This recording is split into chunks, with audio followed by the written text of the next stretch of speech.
Question. Who here has ever witnessed someone having a panic attack and had no idea how to help?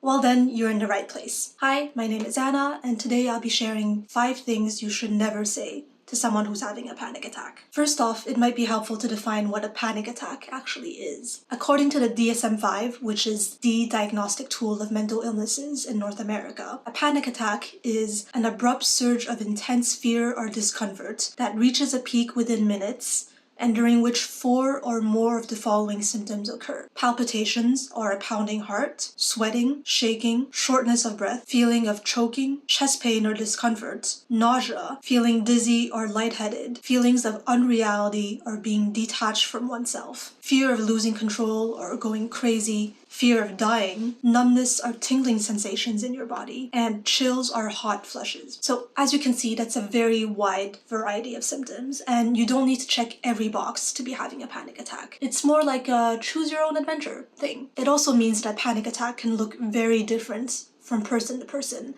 and you won't always be able to tell just from looking at someone that, yep, that person is having a panic attack. Panic attacks are a deeply personal experience, which also means that the advice I'm giving today is going to be very subjective and based on my own experience. I'm someone who's had panic attacks on a semi-regular basis for over 10 years now, so I know a thing or two about them, not to brag. And I can tell you that no matter how differently panic attacks present, there's one thing that's true of them across the board. They feel terrible. And based on my own experience, here are some things I've heard that definitely haven't helped. 1. Just calm down. It's all in your head. Yeah. This is an oldie but goldie when it comes to all things mental health related. Is it in our heads? Yes, absolutely. Does that mean it isn't real? Nope. Anyone who's had even the slightest problem with their mental health knows that things that are in our heads can still hurt us, unfortunately. So I say we just take the saying of "it's all in your head" and put it in the trash where it belongs, because I don't think it's helped anyone ever. On top of that, saying something like "it's all in your head" to someone who's having a panic attack is especially irrelevant, because if you look at the DSM-5 list of symptoms that I mentioned earlier, a lot of these symptoms are incredibly physical, visceral sensations. Even though panic attacks start in your mind, they're very much in your body as well. In fact, they can make you feel like your body was hijacked by anxiety. And some of these symptoms can get so intense that people actually mistake panic attacks for heart attacks, and they end up calling an ambulance or going to the ER. That's how real and convincing these symptoms can get. And that's why telling someone to just calm down because it's all in their head is not helpful, to say the least. 2. What happened? Why are you having a panic attack? This is one that I've heard a lot, and I can understand why. As humans, we're designed to problem solve. We want to know the cause of things, because if we can put a stop to the cause, maybe the problem will go away as well. Unfortunately, that's not how panic attacks always work. So yes, some panic attacks have a clear, identifiable cause, but a lot of them also don't, and they happen spontaneously with no specific trigger. You know, you could be sitting around, chilling in your bedroom, having a great time, when suddenly, panic. And when this happens, trust me, the last thing that the person wants to hear from someone else is, "Oh my god, why is this happening? Why is this happening? What caused this?" Because they don't know. And if they answer nothing, that just makes them feel even more weird and stupid about freaking out over literally nothing. You know, we wonder why we're like this too. And we don't know either. Sincerely, every person who has spontaneous panic attacks. 3.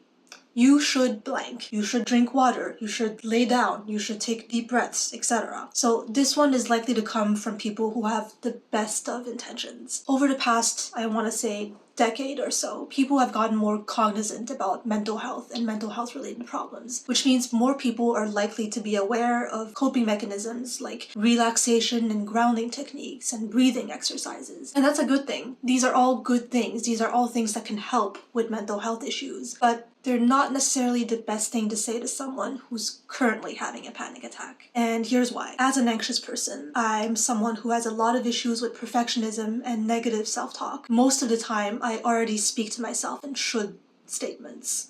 I should do better, I should do more, I should be more, I should try harder, etc. And when I have a panic attack, that just gets dialed up to 11. My thoughts start racing and I put a lot of pressure on myself to calm down and get better quickly because I shouldn't be having a panic attack and I should be doing something more productive. And I know that's not healthy and I'm trying real hard to break out of that cycle. But that's why it's important to watch your tone when you're speaking to someone who's having a panic attack. Don't be prescriptive with them. Don't tell them that they should or they have to do something, because that's going to give them a very scary sense of urgency that they're probably already feeling because they're having a panic attack. Plus, they know themselves better than you do. There's a chance that the coping mechanisms you're talking about are things they've already tried and found ineffective. Or maybe they are effective, just not when someone is telling them repeatedly to do it. Do it now! Do it! Do it! Do it now! The bottom line is they're having a panic attack.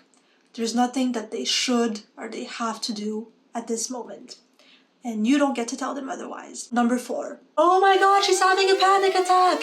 Everybody pay attention to this! Okay, no one's ever said this to me in these exact words. Thank God. But basically it amounts to making a big deal of the panic attack. Once again, I can't speak for everyone else, but when I have a panic attack, this is the exact opposite of how I want people to react. I can't count the number of times that I've been out in public with friends and I've started to feel the beginning of a panic attack coming on, and I've really, really wanted to be able to tell just one person, hey, I'm having a panic attack, I need to go, and then sneak out to a place where I could be alone. But I've been afraid to do this a lot of the time because I was worried that people would make a big fuss of it and then everyone would be all up in my business. Panic attacks already feel like your body is screaming at you. This is a big deal! This is scary! This is bad! This is a big deal! And a big part of coping with panic attacks is refusing to give in to that belief. Like, no, actually, this isn't a big deal. This isn't an emergency. This will not kill me. It feels terrible, but it can't hurt me. I am okay. I am safe, and this will pass. So please, instead of making a big deal out of it, please try instead to help us believe that panic attacks aren't a big deal. They're just shitty things that happen sometimes and then go away. 5.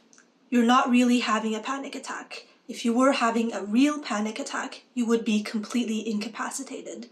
You're just doing this for attention. Yeah, in case you were wondering, that is something that someone said to me for real while I was having a panic attack. And no, it did not help. Not at all. Please never say this to anyone, really. It's incredibly invalidating and hurtful, and it's gonna make the person feel very alone. And when they recover from the panic attack, they'll probably be very pissed at you for good reason. Also, it's just factually wrong. If you look at the DSM-5 list of panic attack symptoms, there is a lot of stuff on there. And as I said, you don't need to check every box. Just 4 symptoms is enough. So no, you don't need to be visibly struggling or visibly looking like you're about to die in order to be having a panic attack. In general, when someone tells you that they're having a panic attack, believe them. No one would just say that unless they were at least experiencing severe distress. Plus, fun fact, people can get very good at masking their panic attacks, especially if they've learned that it's not safe or okay or that it's embarrassing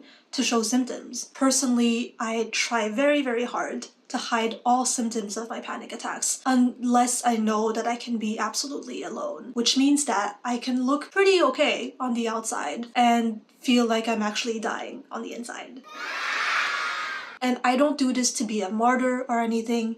I do this because panic attacks are scary, and sometimes it can be even scarier on top of that to show yourself being this vulnerable to other people. So don't you dare tell me that I'm not having a real panic attack just because I don't look incapacitated enough. Don't you dare. So there you have it. These are 5 things that you should never say to someone who's having a panic attack. And look, I know it can be really scary to be with someone who's going through a panic attack, to witness that and feel like you can't do anything to help and like you're just a useless bystander. But that is not true. You are not a useless bystander. And depending on how you react, your presence can actually be a huge help to someone who's having a panic attack. I'm personally so grateful to the people who've been there and who've been supportive and patient and kind and who've been willing to listen to my needs and accommodate them. They've definitely made a difference in my panic attacks, or at least in how I experienced them. Either they didn't last as long as they could have, or it was easier to recover from them in the aftermath because I didn't feel embarrassed or shamed for having them. So please remember this. You can make a difference. You can help, even if it feels like you can't. And even if sometimes the best way to help is just to walk away and give the person some alone time. To the people who experience panic attacks, do you agree with this list? Is there something else that other people have told you during panic attacks that has either helped or really, really didn't? Either way, please let me know in the comments, because this is still something that I struggle with on a daily basis, and I know a lot of other people are. So the more tips and advice we can share with each other, the stronger we can get. Thanks for watching, and I'll see you in the next video. Bye.